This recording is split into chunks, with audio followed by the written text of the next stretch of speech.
ole hei buinia hianin rupui tlang om laia an khom dan no endon ni a hei kwa hi ti hun lai hian kholian ve tak mai hengai tlang dunga chuan alian ber ti ve the ni rupui khwa hi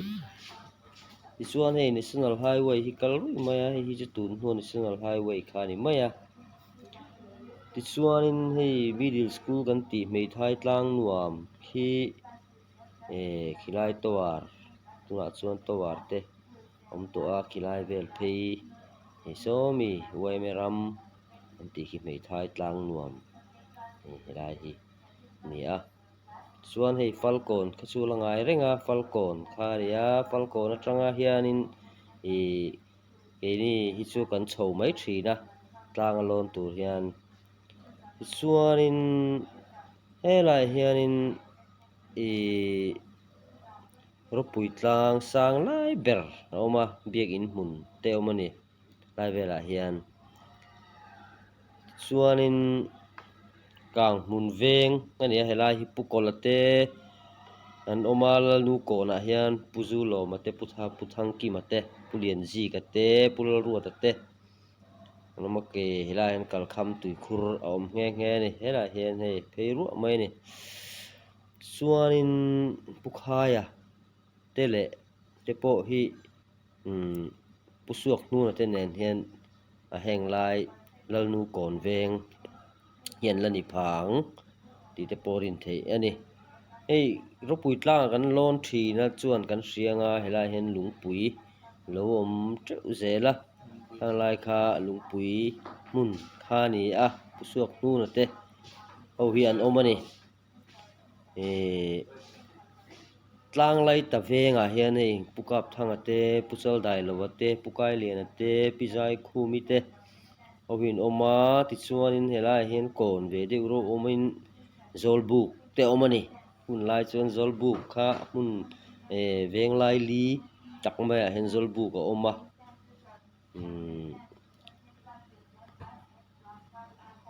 ai lungpui ti te oma pupa doya pupa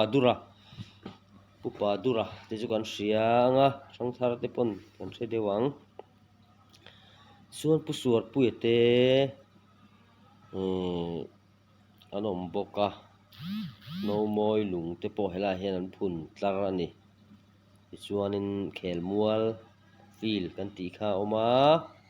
dam veng lam ani a khulam khu tuna putana ram chhak deuh lawkah khian tik hmun awm ve kha ami chung deuh lawkah khan ani kha kan hnual chuan kan hre thei awm e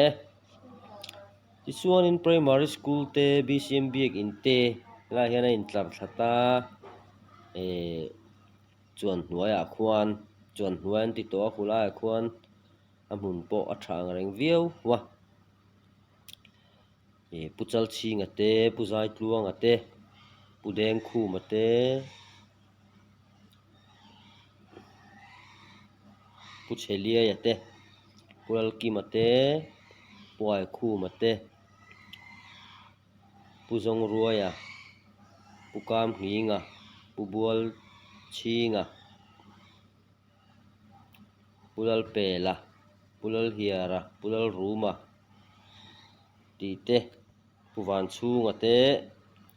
te pawh an awm a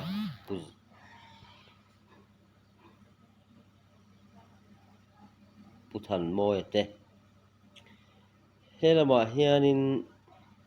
pichingi te putlang bawi te pudo hle te pulal rawn te puhazem te pulal tai te le puzai chinga te ho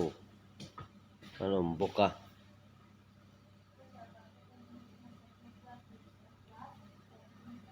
chuanin pulal dua hian thingpui dawr te pawh lo nei ve ni henglai hunah hian changa zak awsam rukpali rukruk vel bawrah chuanin thil engkim baptist ko hran te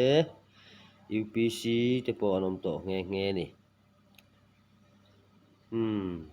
chuanin helai hianin hei lo awm ve nual mai a rinai na pui ve reu ani kan tih kha ตีลายหุ่นคานรบปุ๋ยเฮงลายจนคนเรียนเปรเนี่ยบุงตลางเตของลุงเตไอโปเฮนันเลียนะซอยคมน้ำมุนกันหันดิตาโลแต่ไม่คานี่ะส่วนin lahan PWD ruata puro boate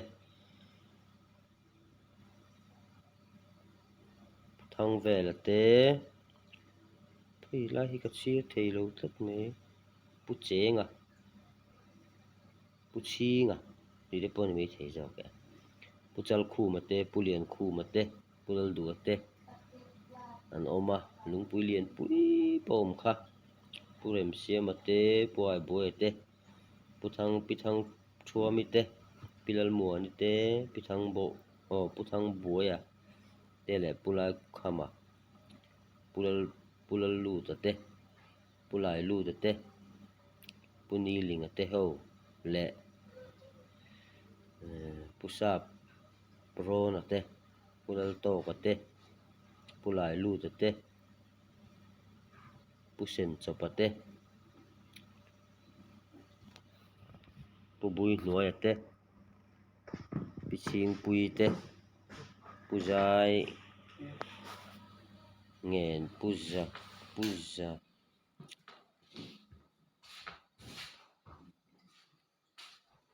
nuna te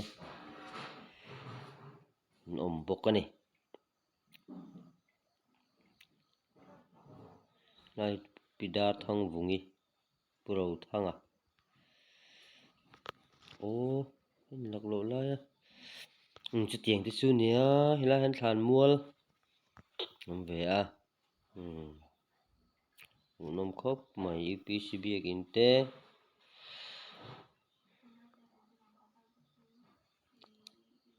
hian dam beng a khanin pulal muaka te pon omani he primary school kan lai pokan school om to in lo chang tlung ve to via wani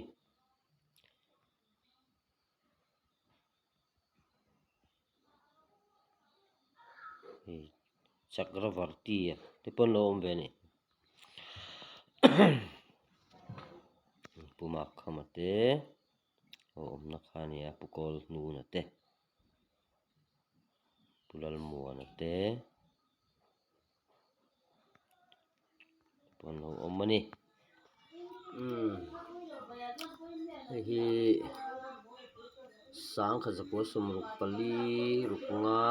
borvela rupui khuwa veng pakhat le ania an PWD road oma lai velai le na hian pilal ji kite purong bola te pusang khu mate helai hian pupa lian te pulian thanga te pulian vela te puchal the wa te an oma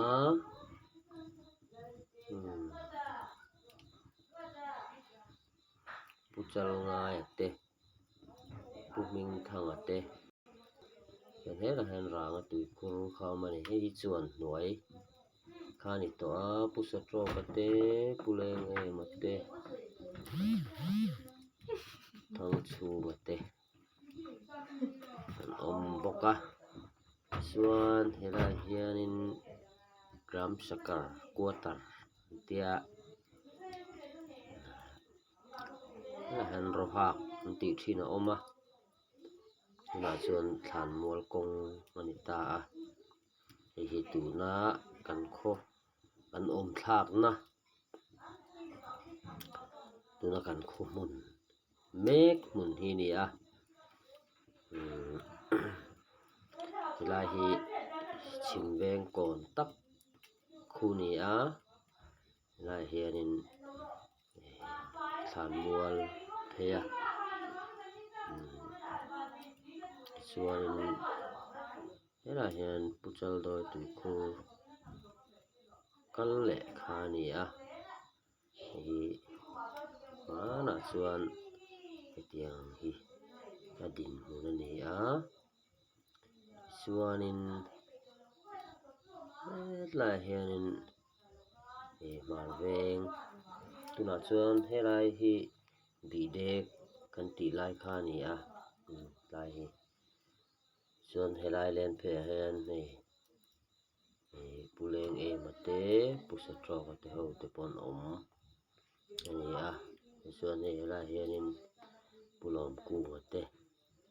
puvan khum te ho te pawh an awm ani helai vel hi venglai phei vel ani a helai vel hi maw venglai phei vel kha ani.